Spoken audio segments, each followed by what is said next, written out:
While the NFC East today is better known for being called the NFC Least, it actually is the only division in the NFL where every team has won at least one Super Bowl. With a total of 13 Super Bowl victories, the NFL East is actually the most winning division in football history. Today I wanted to go over this division, explain some of the rivalries, and hopefully give you a better idea of what is going on in the NFC East. The NFC East originally got its start in 1967 as the NFL Capital Division. Originally, the teams were the Cowboys, Saints, Eagles, and Redskins. However, New Orleans was swapped with the Giants in 1968. It was mostly centered around the Washington, D.C. area, with Dallas being a noticeable outlier all the way in Texas. What's funny about these teams is that the Eagles, Giants, and Commanders could all pretty easily just take a bus to the other team's stadium. The Cowboys, however, are insanely far from the remaining three teams. When the new division was established, they also had added the St. Louis Cardinals to the division, but they would be moved out in 2002. For most of this division's history, the five teams were fairly competitive, with the Cardinals being nothing but a suck fest since their last championship in 1947. Over the decades, the Cowboys have tallied 5 Super Bowls, the Giants got 4, the Redskins got 3, and the Eagles have the single Super Bowl they've won. While the Cardinals were in the division from 1970 to 2002, they have been a dumpster fire for so long that they are running out of fans that were alive last time they won a championship. They only won the division twice in their entire tenure, in 1974 and 1975. Another funny fact about this division is that while each team is named after a specific location, only the Eagles actually play in the city they're named after. The Cowboys play in Arlington, the Commanders play in Maryland, and the Giants play in New Jersey.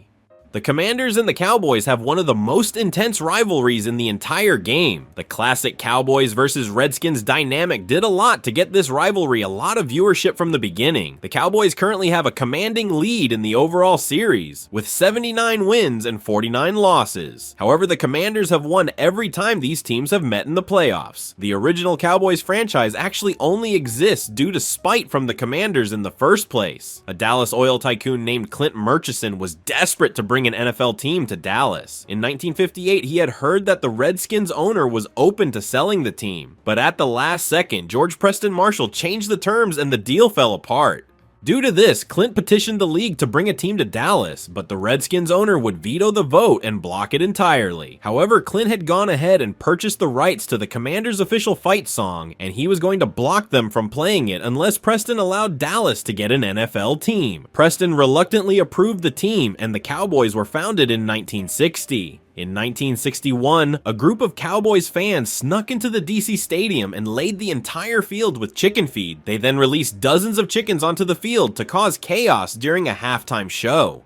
For years, Cowboys fans would sneak turkeys and game into Commanders games just to make their owner angry. One of the best matchups between these two teams was the NFC Championship in 1983. The stadium was filled up with 54,000 fans who were chanting, "We want Dallas." While the rivalry up to this point was definitely intense, this was for the Super Bowl and both teams gave it their all. The Cowboys quarterback Danny White was injured before halftime, and with him gone, the Cowboys managed to do nothing in the second half. They would lose 31-17, and the Redskins would go on to win their first franchise Super Bowl. Honestly, these teams both share an identity right now of historic franchises with huge fan bases that seem to have lost their way.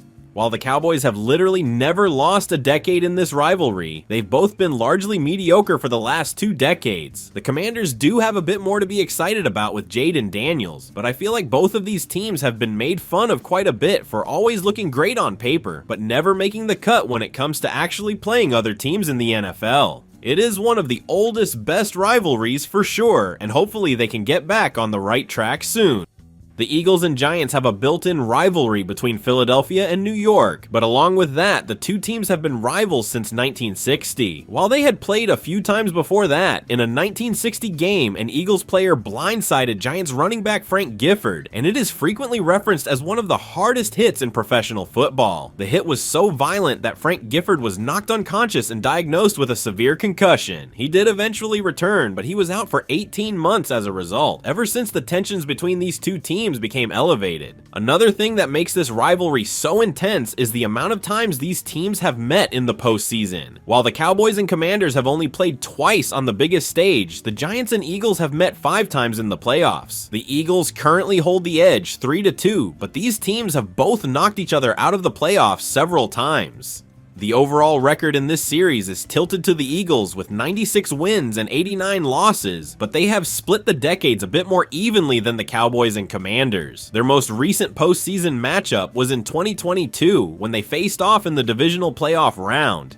The Eagles absolutely dominated this matchup with 268 rushing yards, which broke their record for most in playoff history. They would finish the game with a 38-7 score, and this sums up the last few recent years in this rivalry. While the Eagles are definitely on an upswing and have won the Super Bowl most recently in this division, the Giants definitely are in rebuild mode. While they did have more postseason success overall, their entire organization seems at least a decade out from actually being able to field a team who can compete for a title the way the Eagles are currently. Even when the Giants won 2 Super Bowls, the Eagles still carried the series that decade with a record of 13-10. The Eagles and Cowboys is another iconic rivalry in one of the best divisions in football. They have been featured on Sunday Night Football a staggering 16 times. Both teams are home to some of the biggest fan bases in the nation, and ever since 1960 when the Cowboys were established, they have been bitter divisional rivals. The current record is tilted to the Cowboys 74-58, and they also have a lead in the playoff matchups at 3-1. The Eagles won their first game at Texas Stadium in 1979 off of a 59-yard kick by Tony Franklin that at the time was the longest field goal in Eagles history. This was a shocking win as Ron Jaworski had gone out with injury, but John Walton had come in and did enough to keep the game competitive enough for the Eagles to get a win. In 1980, the two teams met in the NFC Championship game. The Eagles had won the division, but the Cowboys had fought their way back to the championship game. The Eagles had played mind games and forced the Cowboys to wear their home jerseys even though they were away, as many thought the blue jerseys had been cursed since Super Bowl V. The Eagles went on to beat the Cowboys 20-7, but would fall short in the Super Bowl. While this matchup was tilted to the Eagles, the Cowboys do have 5 times as many Super Bowls to help them cope with the loss. After this, the matchup ended up being even more heated. In 1989, the teams met again in what was known as the Bounty Bowl, because there were widespread rumors that both coaches had put bounties on the other's starting quarterback. The Eagles fans had been throwing snowballs, beer, and trash at the Cowboys to try to distract them from actually playing the game. This rivalry would stay extremely heated with wins and losses going both ways. However, Emmitt Smith would run for 237 yards during a rainstorm on Halloween to set the Cowboys' single-game rushing records against the Eagles. In recent years, the Eagles have actually been gaining ground again, but the Cowboys do have a massive lead overall in the series. While the Eagles and Cowboys is definitely one of the most heated matchups, you also have to give respect to the Eagles and Commanders. The Commanders currently hold the lead with 90 wins to 86 losses and 6 ties. However, these games have always had a reputation of being some of the hardest hitting matchups around. In fact, in 1990, the Eagles injured 9 Commanders players in one game. This rivalry is definitely one of the most intense in this division in terms of wins and losses. The Redskins have won 3 decades so far, but even when either side wins, it's usually by only 2 to 4 win margin.